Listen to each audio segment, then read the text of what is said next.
So first, my gratitude to Nancy Yip and to Regina Ip for this opportunity to visit today, to enjoy this marvelous summit, and to speak to you on this occasion. And I also thank Carol for her terribly kind remarks, the world's greatest MC. Carol, thank you. I thought I would speak to you very briefly about two examples from my own experience in biotech. I know that most of the audience are government and business people, and I will apologize for presenting any science at all, but it's the only thing I know. There was no alternative but to speak to you about some examples from the subject. What I will address are some of the challenges in an important area of biotech, namely the development of pharmaceuticals, which, as you're doubtless aware, are still very limited in the range of human maladies which may be addressed. So there's no question that for the purpose of all of our benefit, the development of new and better pharmaceuticals is an imperative. The examples that I will give relate to the challenge that is doubtless well known to you, and it is the time and cost and difficulty of developing new drugs for as yet unmet medical needs. Time, not only for the creation of the drugs, but to pursue the regulatory process, and then costs which attend to the length of time, and especially because many of the drugs which are brought to clinical trial ultimately fail for reasons of toxicity or even lack of efficacy. The two examples that I give fall in a category which someone mentioned earlier. It could be called synthetic biology. It is the synthesis or the creation of molecules, and I'll give two examples. Small molecules, the kind that we consume as pills. These are the most common, the best known pharmaceuticals. They are inherently difficult to develop for any new indication. What I'll tell you about very briefly during the course of only about 10 minutes of my presentation is a way in which their development may be expedited, the cost much reduced, and better molecules made for many purposes. It's an approach that is based on computation, and especially an advance in computation that I will briefly describe. During the second 10 minutes of this presentation, I'll talk to you about an approach to cancer therapy, something that is of obvious concern to all of us.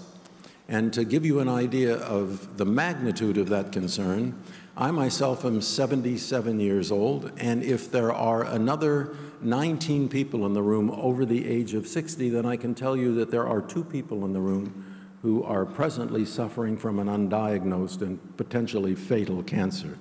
It gives you an idea of the pressing nature of the cancer problem and the discovery of new drugs for the purpose. And I'll tell you about, again, a development along those lines. Now, the two things that I speak about have two important things in common. One, that they are not just single solutions to such problems, but they represent what we call platform technologies. So success with one will lead immediately to the possibility of developing many more. And you'll understand when I explain very briefly, and I see time passing rapidly, what I intend by those remarks. So the first example that I will give, like the second, comes from my own experience. And in both cases, these are developments that are being pursued through private enterprise. These are companies based in Israel, which I advise. I should say that there's no real conflict of interest here because the companies are privately held, so no one could invest if they wished.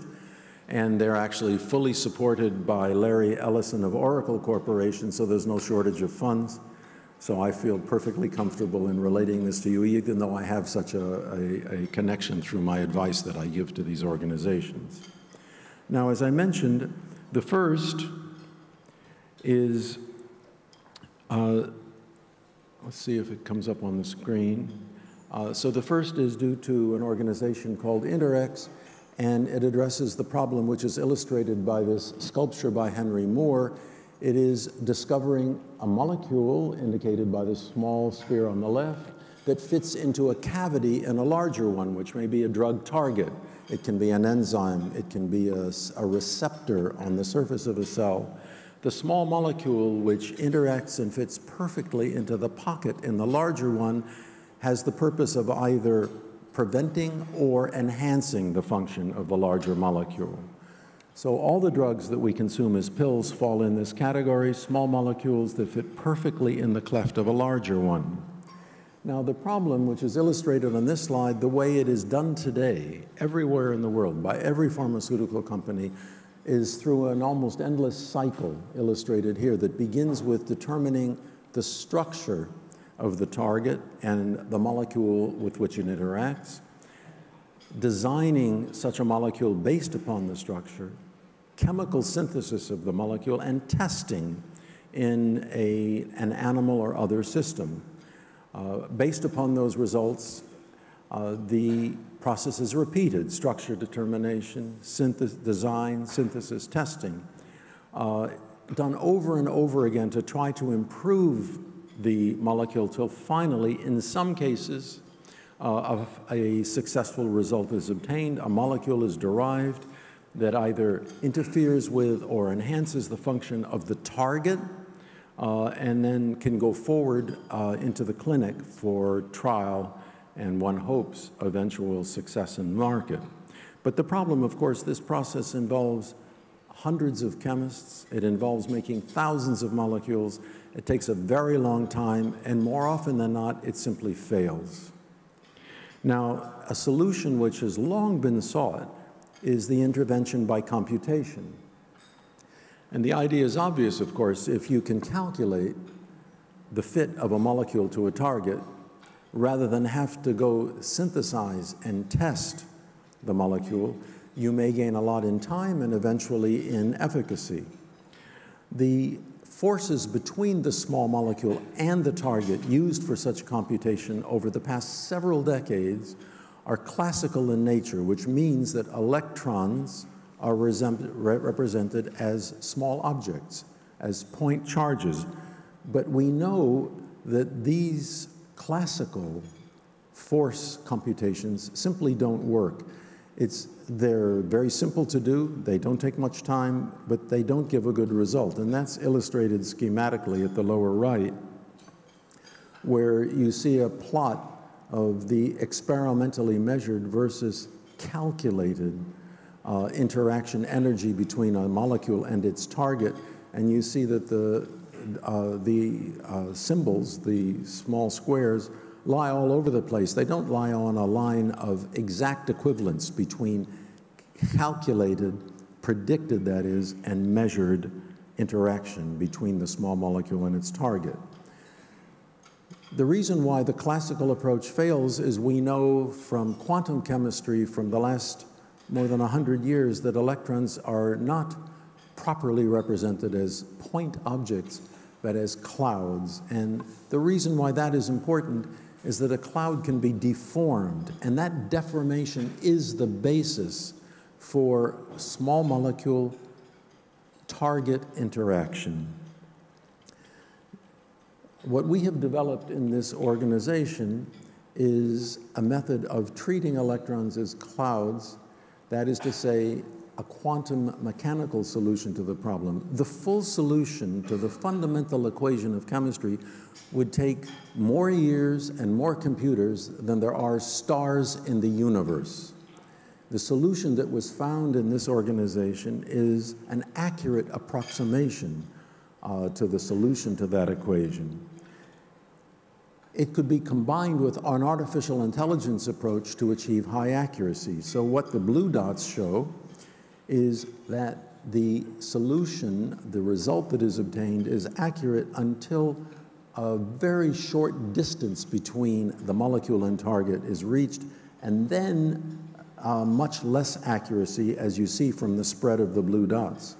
However, with the introduction of an AI component, the result is what you see in red, perfect equivalence, very high accuracy, as a result of which now it is possible finally to calculate the interaction of a potential drug with the desired target with extraordinary precision. The gold circles show the results obtained from calculating the interaction of many different small molecules with an enzyme target. Using this approach, the pink triangles and the purple squares represent the results that we obtained with any other computational approach, such as available in the industry and in academia today. So you see that this algorithm, referred to as ARROW, is a perfect solution to the problem.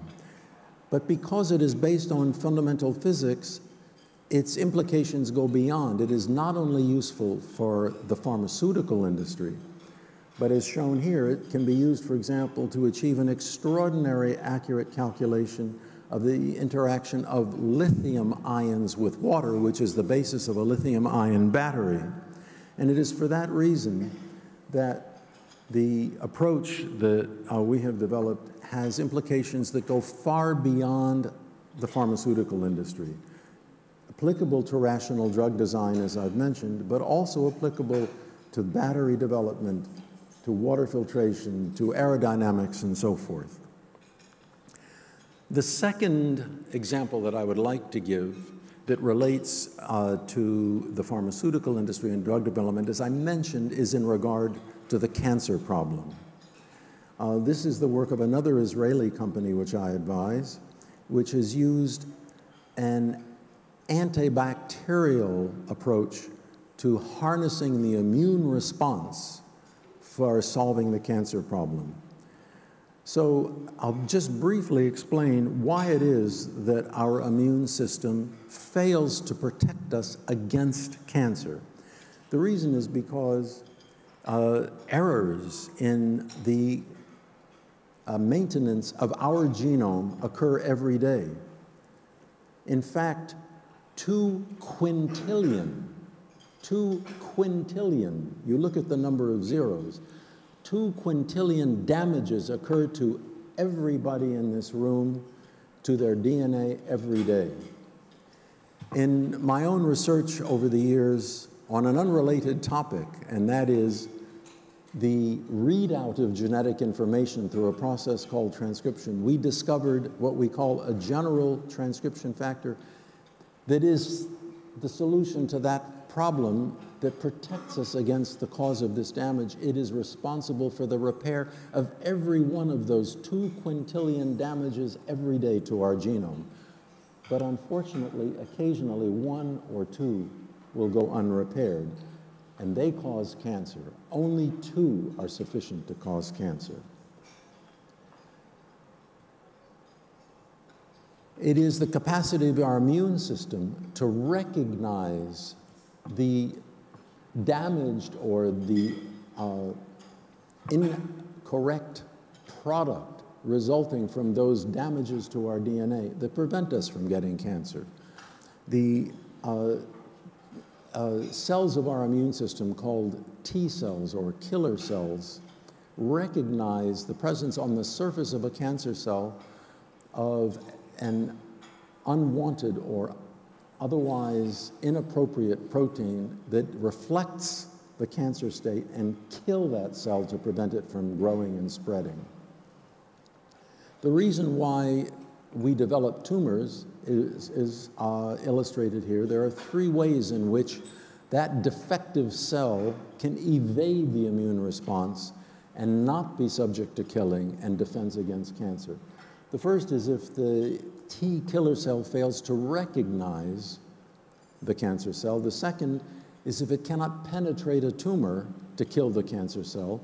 And the third is if the cancer cell overproduces on its surface molecules which are responsible for protecting against killing.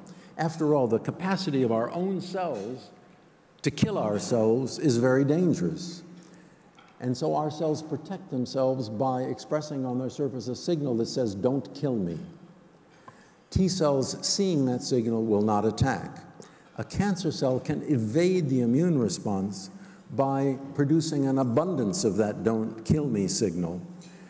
Recently, through a work done by Jim Allison, Tasco Hanjo, it was discovered that this checkpoint against killing can be covered up with an antibody, one that you may have heard of called Keytruda in one formulation, very effective in some cases for enabling the defense against cancer. But the problem is that most patients don't benefit from checkpoint inhibitors because there is no approved drug that is successfully combined with a checkpoint inhibitor to achieve the desired protection against cancer. The molecule developed in the company that I have alluded to and in the last remarks that I will make is revolutionary in that it solves these three problems and enables the defense against cancer by our own immune system. It's a very simple protein molecule made of two parts. One half is an antibody that recognizes a cancer cell, and the other half is a piece of protein from a bacterium. The reason why that is important is because the most powerful capability of our immune response is the defense against bacterial infection. That was the primordial basis for our immune response. Very early on in our evolution, the greatest danger to us was infection, which in the absence of an antibiotic was invariably fatal. The immune response is more effective against defending against infection than any other foreign intervention, such as a cancer cell. The molecule that I have just illustrated, made of these two components, an antibody and a piece of bacterial protein, now enables recognition. The tumor cell appears to the immune system now through interaction with that antibody like a bacterium. In the second place, this evokes inflammation, and finally, we do include in clinical trials a checkpoint inhibitor. The results have been, the preliminary results in the clinic have been absolutely extraordinary.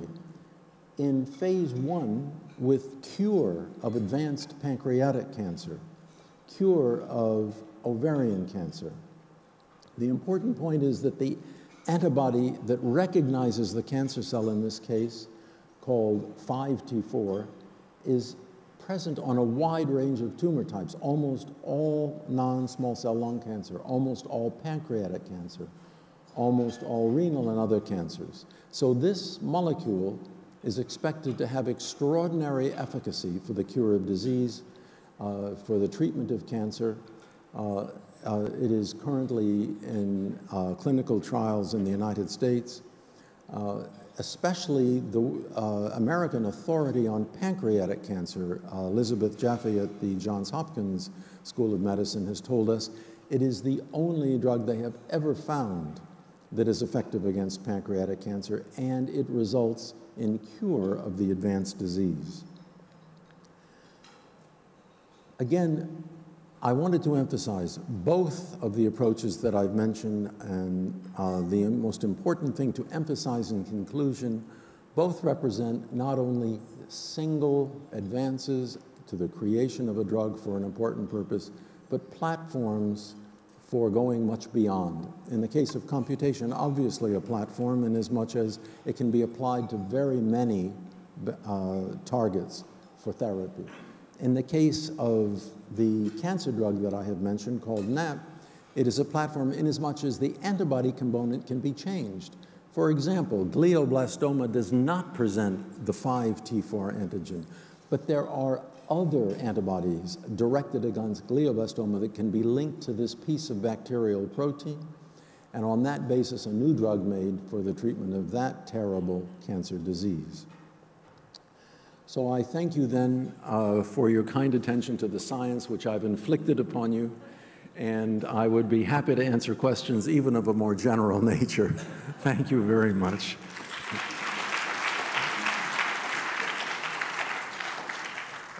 So please, not necessarily related to the signs that I've presented. Yes, please.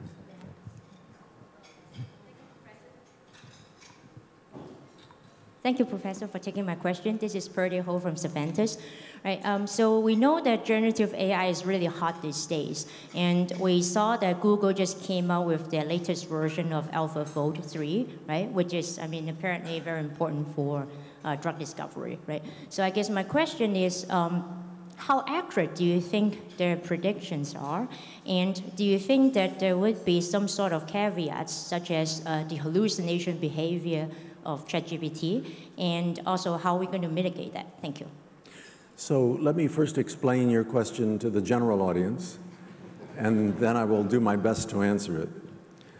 So this question from a very knowledgeable person relates to the target of drug development that I alluded to at the beginning. The target is almost always a protein molecule, and I said that we need to know the structure in order to design a drug that will either inhibit or enhance the activity of the target molecule. Well, structure determination used to be done mostly by a process called X-ray crystallography, very difficult, laborious. More recently done by a process called cryo-electron microscopy, but then all of that has been made in some way partially redundant and indeed much improved and simplified by what the questioner asked, what the questioner referred to as AlphaFold. So Google created software which makes it possible to accurately predict the structure of a protein without doing crystallography, without doing cryo-electron microscopy, but directly by computation. Just for those who may be interested, the capacity of AlphaFold to accurately predict a structure is based on the vast repertoire of known protein structures previously determined laboriously by crystallography, by cryo-electron microscopy. It exploits that library of information to make accurate predictions of as yet unknown structures. It works extremely well. The answer to your question, it's very reliable. We use it every day in our research. In my laboratory, all of my students rely heavily upon AlphaFold. It will have important implications for drug development. But beyond that, AI combined with AlphaFold will prove to be transformational in the stage and the one that I have spoken of already, as I've shown you, and in the ones to follow. The most important point is what I alluded to a moment ago. AI, for any purpose, is only as good as the data upon which it is based. AI doesn't discover any new information. AI only leverages existing information. And the limitation of AI will always be the quality of that information. So the library of structural information currently available serves for AlphaFold, but we need to continually expand the database. We need to grow information of all kinds, scientific information for the purpose of AI in drug development and technology, material science, what have you, but also data information of all other kinds to make AI even more useful in the future, in the world to come.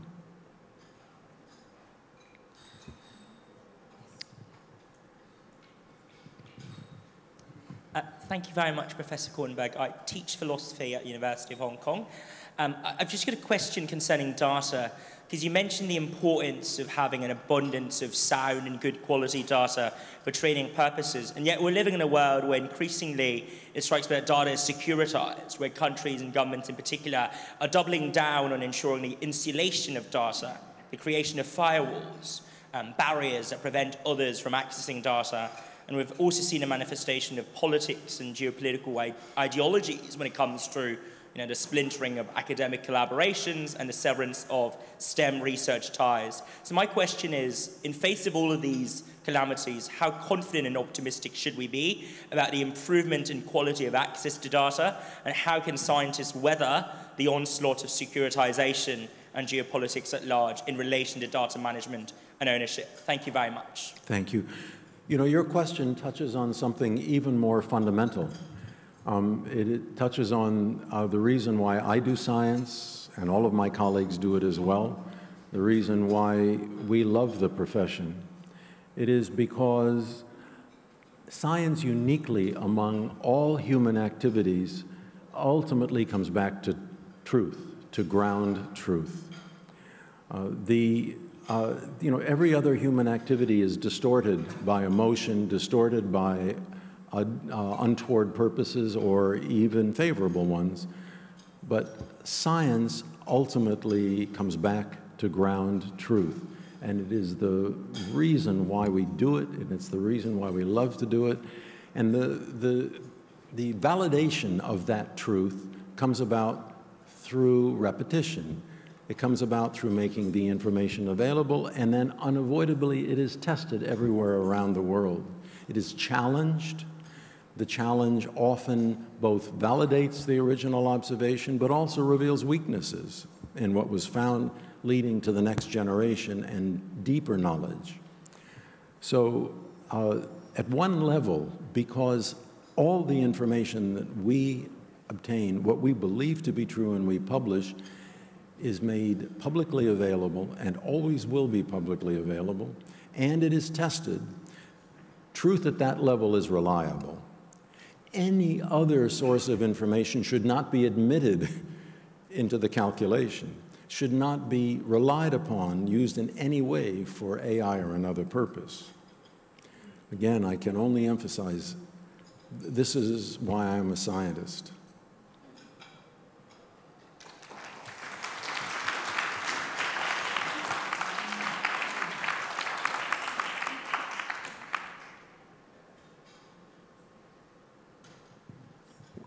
I think we have time, please.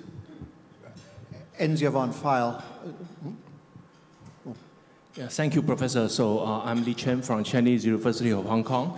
So my question is about geopolitical competition and scientific and technological innovation, right? If you look at the history, we see the two sides of this process. On the one hand, geopolitical competition may create barriers for international collaboration in scientific and technological progress.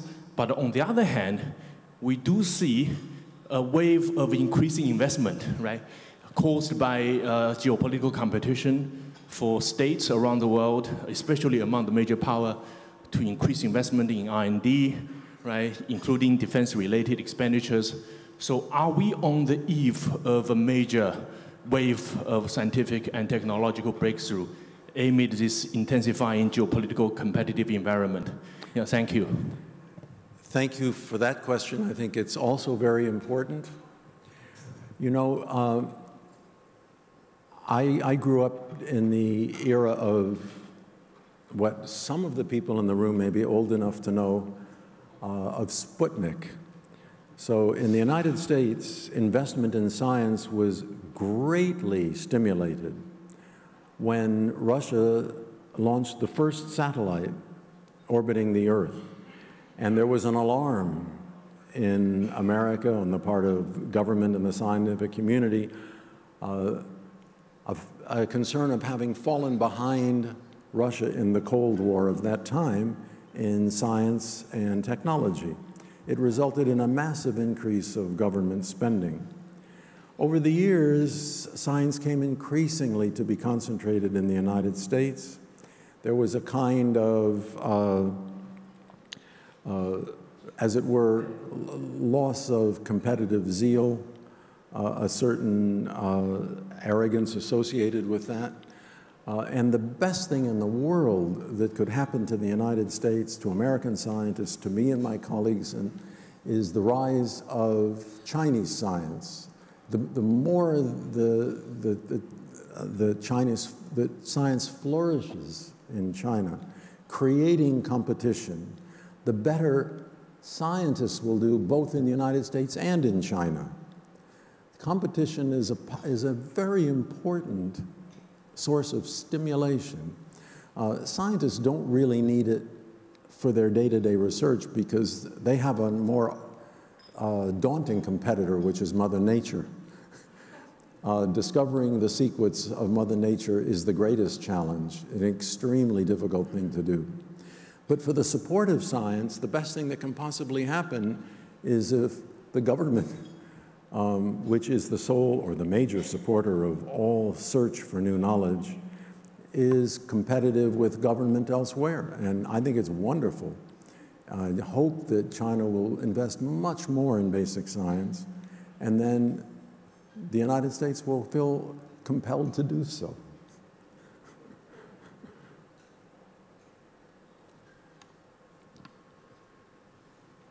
Please. Enzio von Pfeil, I've got a fairly basic question. You'd mentioned, Professor, this, I'm not in your world at all, the NAP, when is that going to be available on the market? When can doctors use it? I mean, how long is a piece of string? This is probably what you're So it's another very helpful question because it points to what is an even greater challenge to drug development than, or at least the time course of drug development, than discovery of the molecules themselves. So that molecule could be made very readily, tested in the laboratory and shown to be very effective, all of that in the space of a year or two. But it will take not less than 5 years to negotiate the regulatory process. Regulation is extremely cumbersome and extremely slow. Now, the reason, of course, is because, on the one hand, the regulatory agencies are very risk-averse. The last thing in the world they want to do is approve something that kills people and then be blamed for it. But then there's also the bureaucratic component, which weighs very heavily. And bureaucracy slows things down a great deal. So if we complete a phase 1 clinical trial, we present all of the data to the American FDA, and I believe the same is true of the Chinese FDA. It may take a year for them simply to digest the information and give a green light to proceeding to phase 2. So the answer to your question, NAP is available and it works, and it cures pancreatic cancer. It will probably be at least 3 or 4 years before it becomes available in the clinic for general use.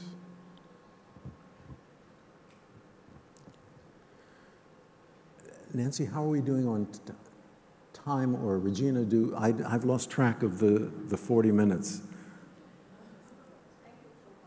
We're done? Okay. Thank you.